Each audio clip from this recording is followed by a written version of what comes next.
Hey, I'm William. If you're new here, welcome. If you're not, welcome back. In this video, I'm drinking an electrolyte mix because I'm feeling pretty dehydrated.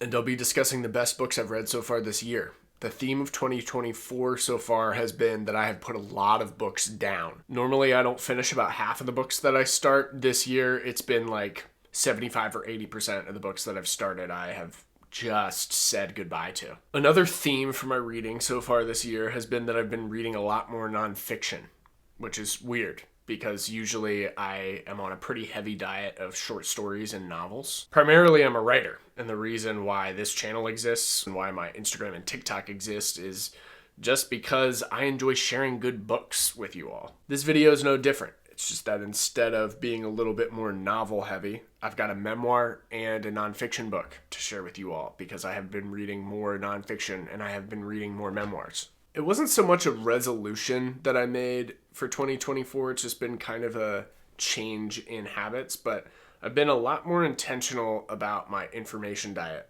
this year.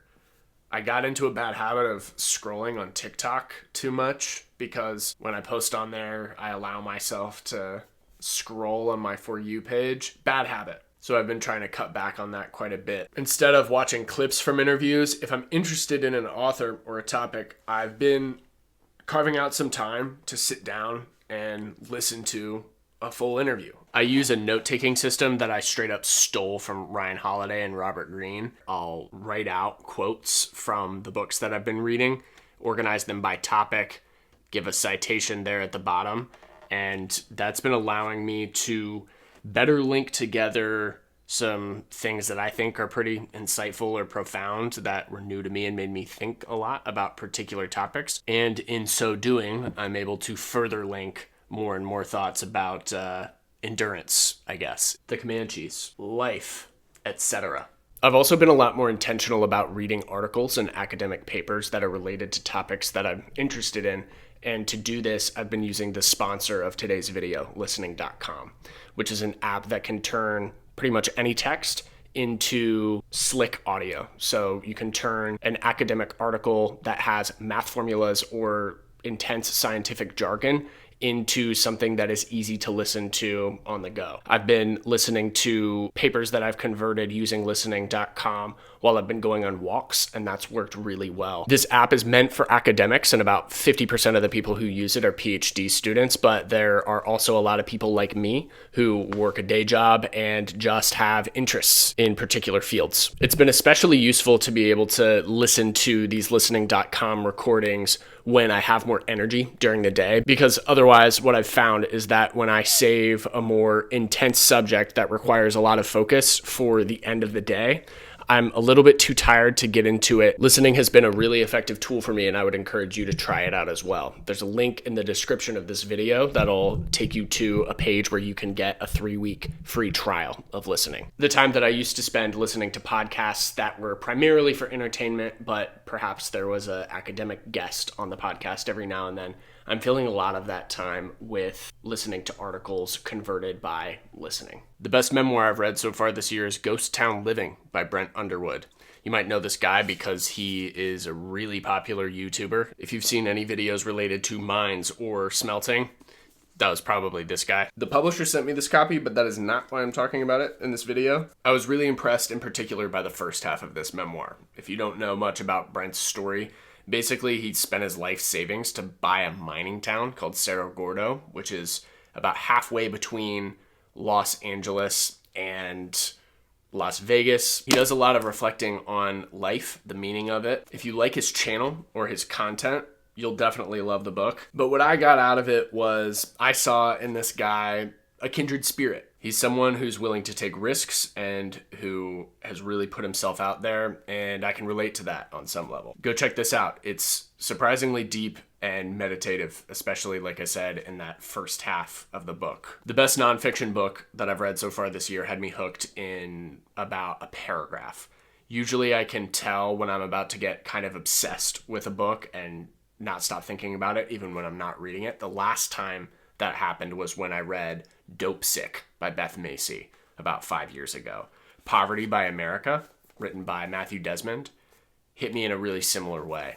this book does a better job laying out why poverty is persisting in America than anything else that I've read or seen. The first chapter was so good that I didn't underline or highlight anything because the whole thing is so eminently rereadable. I would highly, highly encourage every American to read this book, regardless of your politics. When Matthew Desmond gets into proposing some solutions for poverty, definitely he's talking about taxes and what we could afford if, say, the richest people in America actually paid all of the taxes that they're supposed to. But this book is essentially not political. It's just showing the many ways in which the people who have stuff, i.e. own houses and are benefiting from tax write-offs, and the super rich, whose effective tax rate is really pretty comparable to the poorest people in America, are leeching off of the poor, benefiting from them. I'll probably do a deeper dive into this book at some point, but check this out. So that black line is the actual book. It's pretty short. It was a surprisingly short read. But then there's like 100 pages of notes towards the end in smaller font. This guy did an incredible job of citing his sources, giving more context about the why behind a lot of the statements he was making along the way. So the book itself, pretty short. You could definitely read it in a weekend. I did.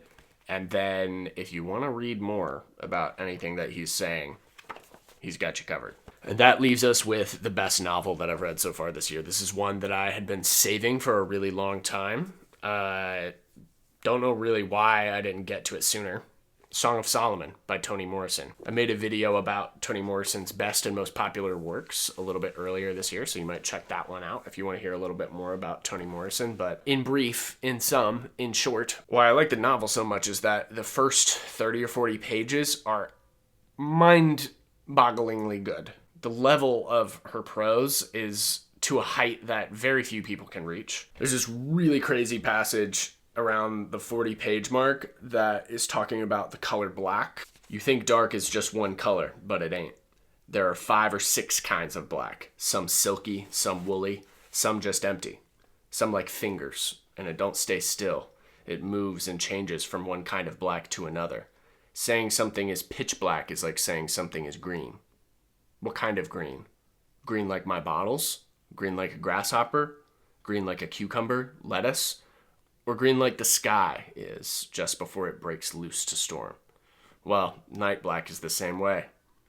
May as well be a rainbow. Toni Morrison is great, and this is considered by a lot of people to be her best novel. I personally prefer Beloved by a little bit, but I can definitely see why people really love Song of Solomon. I finished Song of Solomon earlier in the year. I've finished a handful of novels since, and none of them have been as good. None of them have hit me as hard. And that's it. Those are the best books that I've read so far this year. I don't want to keep you any longer than I have to. Thank you for watching this video. I really appreciate it. It means a lot to me that you support this channel. I hope that at least one of those titles sounds really interesting to you. Happy reading, and I'll see you in the next one.